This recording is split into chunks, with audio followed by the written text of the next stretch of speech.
My name is Grohsgal. I'm the owner of Star Organic Farm, and with Star Grazer Meats, who use land on our farm to raise beautiful heritage pork and free-range chickens. I'm going to show you, we sell to our CSA members these beautiful meats. I'm going to show today how to properly cut up a chicken. These are big roasters, and while a roast chicken is absolutely delicious, many people prefer a cut-up bird. So my background is I chefed for 19 years and cooked for another 6 in restaurants. Free-range chickens take a little bit more labor to cut up than a factory-raised chicken because their muscular and bone development is more athletic. Whereas a factory bird, they're basically couch potatoes. So what I start with is a box I'm willing to get rid of. This stops your cutting board from getting messed up by the raw bird. So I'm just going to break down this box. A paper bag works really well. Newspaper. I've used a lot of newspaper to cut up chickens. And while it may get some mess on the counter, this still works pretty well. Okay, so we have two chickens here. One is a little bit larger than the other. I'm going to cut this one up into eighths or even more than eighths. But the critical issues for us are the joints. Whenever you can work with the joints of any animal you're butchering, in other words, this is a joint, that's a joint, that's a joint. Whenever you can work with those joints, it's much easier. So we're using only 3 tools. This is a 14-inch chef's knife. This type of morphology of shape is a chef's knife. This is an 8-inch chef's knife. Yeah, that's 8 inches. Most households have 10 or 12-inch chef's knives. They work really well. A cleaver also can do the job, but I also, for the sake of some work, I also have a small, quite sharp paring knife. Okay, so I'm going to start with this small blade and see if it does the job. These were thawed by Ivy and Ben. Okay, so notice that I'm pulling the wing like that. I'm not dislocating, but I'm coming close. That tightens the ligament right here, or actually the sinew. And look how easy that wing is coming off. I break it. What this does is, and Ivy, is it possible to get a close-up on this? Yes. Okay. This shows you the ball joint that keeps the wing attached to the rest of the body. So there's my wing. If I wanted to make it into the commercial-style chicken wings that are now sold in so many restaurants, I would cut there, again with the same cut. I'll just show you that, and I won't do it with a full sever. So actually this can be broken, like that. But I put my blade right between those 2 sockets, or between the socket and the ball. That's it. Go to this other side, do the same thing. This works for duck, though with the second bird I'll show you a duck approach. This works for duck, works for chicken, works for turkey. So nice and quick, really easy. So I've taken off the wings. Since it's a free-range bird, notice that there is very little vent fat. In a commercial factory bird, you're going to have an awful lot of vent fat because the animals are overfed and they're not active. This has very little vent fat. That vent fat is very useful for cooking a free-range bird because free-range birds tend to be leaner and they tend to need a little bit more slow cooking time than, say, a factory-raised bird. Okay. Here's the neck.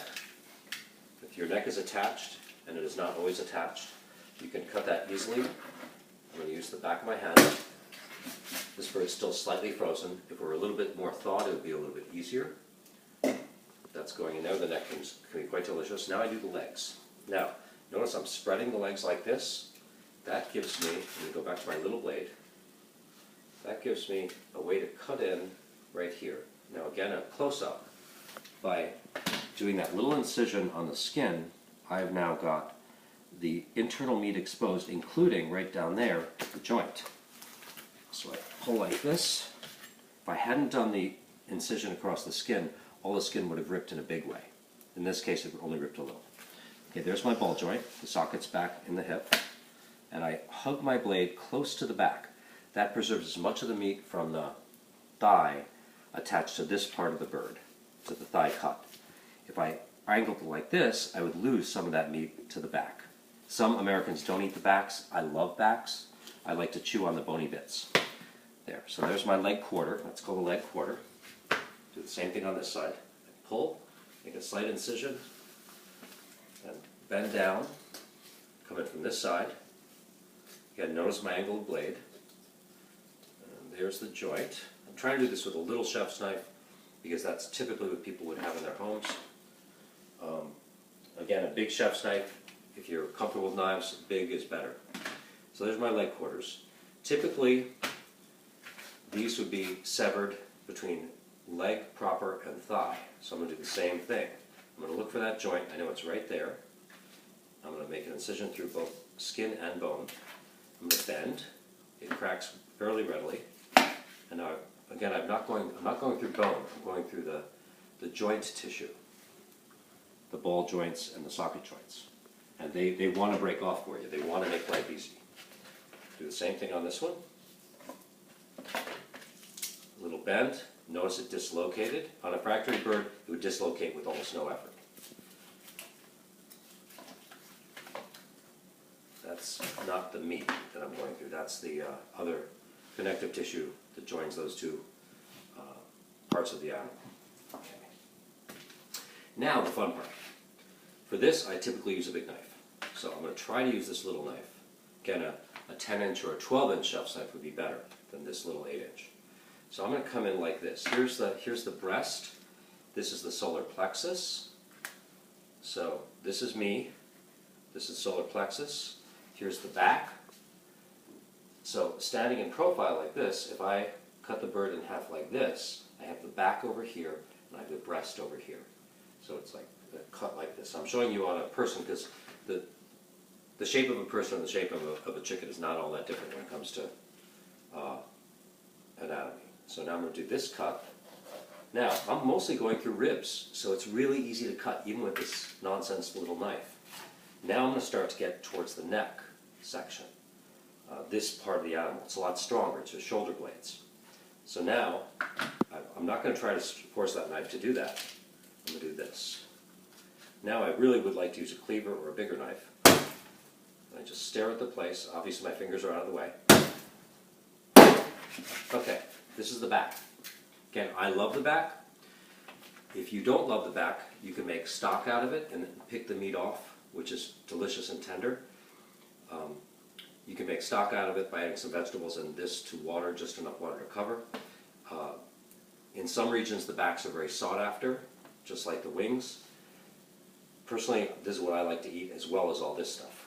So now I'm going to take my heavier knife, use the back of the front of my hand.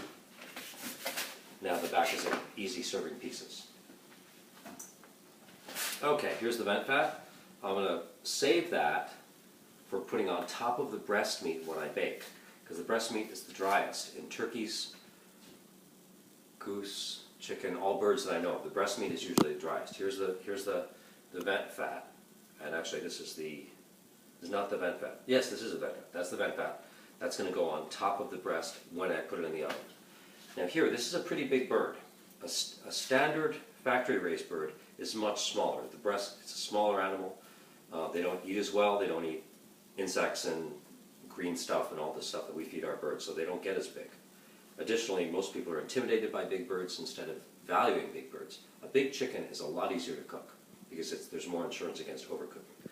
So for typical use, whether it's a factory chicken or a free-range chicken, you're going to sever the back along this line. So it's really easy. This is where most of the bones are. This is where the solar plexus is. I'm going to go back to my little knife because it'll try to do the job.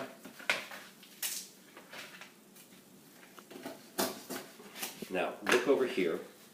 Again, this is the solar plexus.